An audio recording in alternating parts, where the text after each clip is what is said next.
May 1982. In the south of the Atlantic, a handful of Argentine pilots put the British fleet in check in the Falkland Islands. The English, bewildered, do not understand what is happening. They had traveled more than 10,000 kilometers believing that the war would be a walk in the park, but now their ships were being damaged or sunk almost every day.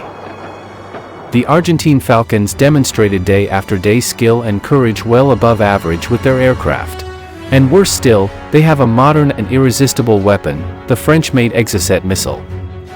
Margaret Thatcher, after suffering several ships damaged by this weapon, decides to organize a secret mission to destroy it before it turns the tide of the war. This is the story of the Exocet Missile in the Falklands War and how it terrified the English fleet during the conflict. Starting from the beginning, in 1978 the Argentine Navy began looking for alternatives for an attack aircraft that could take off from the aircraft carrier 25 of May and replace the outdated A-4 Skyhawks. In the search they contacted the French government, which had just accepted the job just done by the Dassault Rafale company. The mythical Super-Étendard had just been created, and the French Navy had already ordered 79 units of this aircraft. After several announcements, the purchase plan was closed for $272 million from 1980, about $911 million today. The package included 14 Super-Étendard aircraft and 10 modern Exocet air-to-water missiles, as well as the training of Argentine pilots and the tuning of the ships in Argentina. Both the missiles and the planes had never been tested in actual combat, as they were completely new weapons. In 1981, Argentine pilots spent 7 months in France learning everything about this weapon system. The Exocet missile, manufactured by Aerospatiale, was a revolutionary weapon for naval air combat, being able to be fired 40 kilometers from the target. Until that moment, the air attacks had to cross the fire screen of the enemy ships, then drop the bombs, and try to escape, as was done since World War II. The Argentine Air Force dominated these maneuvers in the war in an exceptional way, being a constant threat to the British.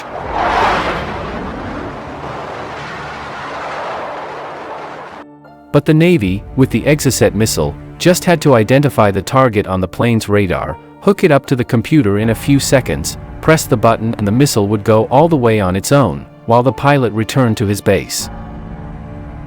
The missile, which weighed about 660 kilograms, covered the final 40, 30, or 20 kilometers by itself at 1,100 kilometers per hour, giving the enemy very little time to react. Being able to only deploy the chaff as a defense measure, to confuse the missile. Although this one had its own radar, which directed it to the zone of greatest echo. Returning to their acquisition, this was interrupted by the recovery of the Malvinas on April 2nd. France froze pending shipments, which included 5 Exocets and 9 Super-Étendards, at the request of England. Also its president, Mr. Mitterrand, promised Thatcher that she would not give the Argentine Navy the codes to operate the missile, and that, therefore, they would be unusable. In Argentina, at the Espera base, the technicians worked day and night to discover the coefficients that would allow the plane-missile connection, but nothing worked. Without the codes, the missile couldn't communicate with the plane and everything was useless. Meanwhile, the pilots rehearsed their flight profile. They anticipated that they would have to travel in radio and electronic silence, so as not to be detected. They would fly at low altitude, close to the sea until they were 100 kilometers from the target. There they would go up to 1,000 meters high and emit the radar for 3 seconds to check the position of the target. Once the enemy position was confirmed, they would go back down and disappear from the map again, until they were about 40 kilometers away. At that distance they would go up, hook the missile to the largest pattern on the radar, and fire the missile. To this we must add a refueling in the air, which was done through a hose from a Hercules 130. It can be seen how, despite having the most modern missile at the time, skillful and courageous pilots were needed to be able to launch it effectively. Although it still could not be used due to the lack of codes. But fortunately for the Argentine Navy, an unexpected event happened. And it is that a man of about 40 or 50 years of age, who claimed to have worked at Aerospatiale and who had been unfairly dismissed, would have appeared at the Navy offices in France. As revenge, he would have offered the codes of the Exocet missile, which he brought in his suitcase. After this fortuitous event, the codes had to be sent to Argentina secretly, for which a naval pilot who worked at Aerolíneas Argentinas and who often flew to France on commercial flights was contacted. He was told about the importance of carrying the briefcase in secret and all the precautions that he should have. Finally, the papers arrived safely in the Jumbo 747, and as soon as it touched down, they were sent to the Libertad building. The missile was already operable. After obtaining the codes, all the material was moved from Espra to the Rio Grande Naval Air Base. Planes, missiles, pilots and 86 men of various specialties. This hidden base had shelters, communication equipment, and an underground operations center. Among all the tunnels, it was about 150 square meters. A radar up to 200 miles and 3 surveillance circles were also added. There were defenses next to the landing strip, on the access roads to the base, in the town of Rio Grande and on the roads to Chile. In total, 5 battalions and a scouting company with Panhard vehicles. But not only the 4 Super-Attenders operated, but also 9 A4Q Skyhawks, 2 Neptunes, and there were also the 8 Daggers of the Air Force. All in all, the base housed 1,200 people. Underground, the data that came from Comodoro Rivadavia about the English ships was received. Then Captain Colombo would order the mission to his Super-Attended pilots. The pilots woke up at 7 in the morning, and after breakfast, they stayed waiting for the emergence of some mission in the hangar room. They talked about aeronautics, played cards, smoked or listened to the radio. On the wall hung a phone that alerted them to a possible mission. Finally, on May 4th, 2 days after the sinking of the Belgrano cruise, the Super-Attenders would have their baptism of fire. This occurred in a joint action with the Neptune reconnaissance plane, which would give them the exact location of the target. Thanks to the Neptune plane, the fighters saved themselves from emitting radar 90 kilometers from the target and warning the enemy, emitting only just before launching the Exocet missile. The Neptune plane, without weapons of any kind, approached the pre-indicated area, cautiously emitting radar with low decibels, like someone entering the jaws of a lion. They could be shot down at any instant. After confirming the position, they warned the fighters that were refueling in the air. The Argentine pilots received the coordinates and went down so as not to be intercepted. 70 kilometers from the supposed target, they rose to 760 meters in height and emitted radar 1, 2, 3 scans. Nothing appeared on the screen. The indicated targets were not there. The pilots went back down to sea level, without communicating. They flew 30 more kilometers, until they went up again and emitted radar again. There appeared 3 echoes, 1 large and 2 medium. 40 kilometers away, Bidakritz and Mayora hooked the missile to the largest echo and launched their 2 Exocet missiles. 1,500-pound artifacts, the missiles detached from their planes, then ignited in the air and accelerated like a fiery arrow toward the British. The job was done, but it was still time to get back to base. They could be hit by a Sea Dart missile or be chased by a Sea Harrier. They sped south, then headed northwest on a safe route. That same day at 5 p.m. the BBC acknowledged that the destroyer Sheffield had been hit by a missile and that it had at least 21 dead. The ship was still on fire, and in Rio Grande they thought about attacking again, to take advantage of the moment. The English, carrying out salvage tasks, were exposed, but finally from Comodoro Rivadavia they gave the order to end actions that day. That morning the English were too confident, and that had cost them dearly. The destroyer Glasgow had detected the Exocet missiles approaching their positions and had given the alert with the phrase "handbrake." But from the English aircraft carriers, they thought that the attack was false, since it was not a red alert and they did not mobilize the defenses. The missiles passed over Glasgow and flew towards Sheffield, which was totally unprepared. The anti-aircraft warfare officer was having a coffee and his assistant was absent. The radar was in transmission with another British ship, and the alert just came from the ship's bridge at the last minute, when 2 sailors saw the missile with their own eyes. The loss of the Sheffield, which ended up sinking, was a hard blow for the English commander Woodward. The English defenses had shown themselves vulnerable to missile attack, which is to say, it was 100% innovative. The Sheffield attack was the first missile attack on a warship in history. After the attack on May 4th, the activity of the Superintendent and Exocet stopped.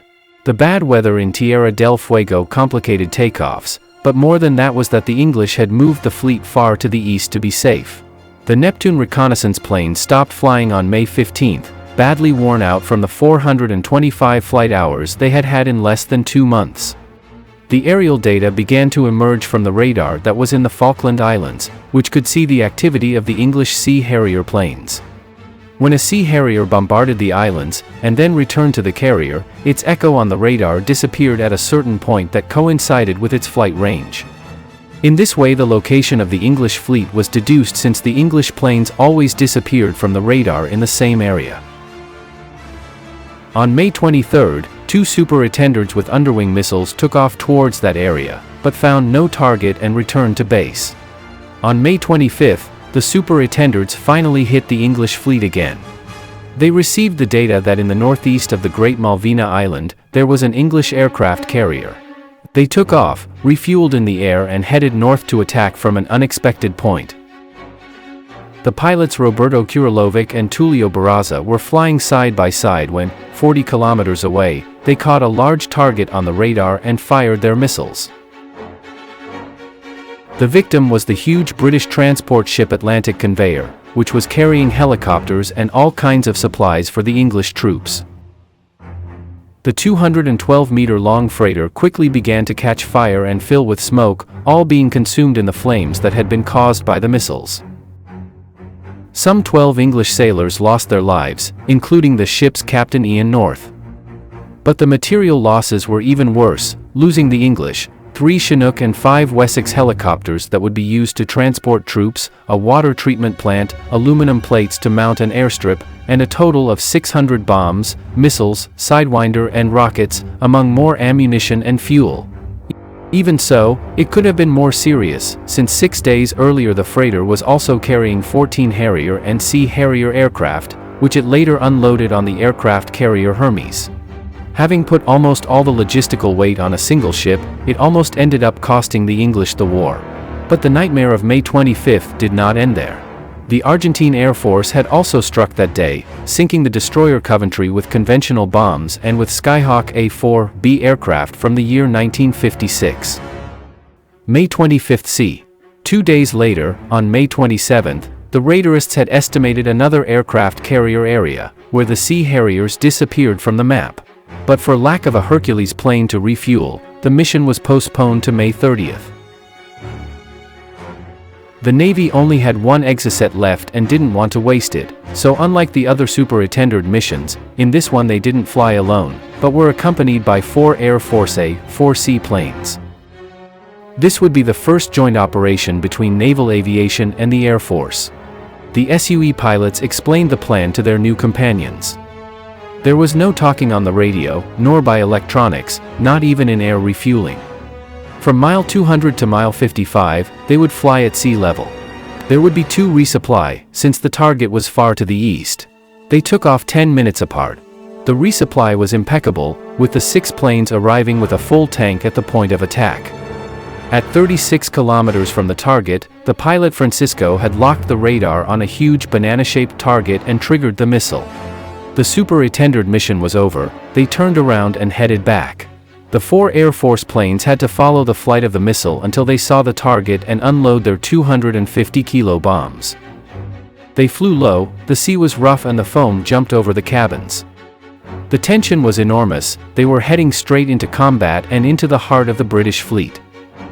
They were following in the wake of the Exocet missile that was lost over the horizon, since it was faster.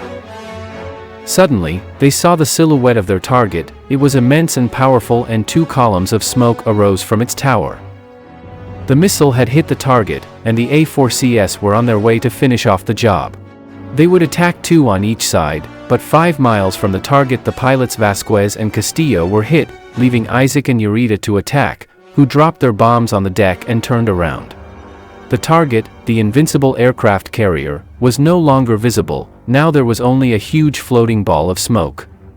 The mission of the last Exocet had left 2 pilots dead and the British flagship seriously injured.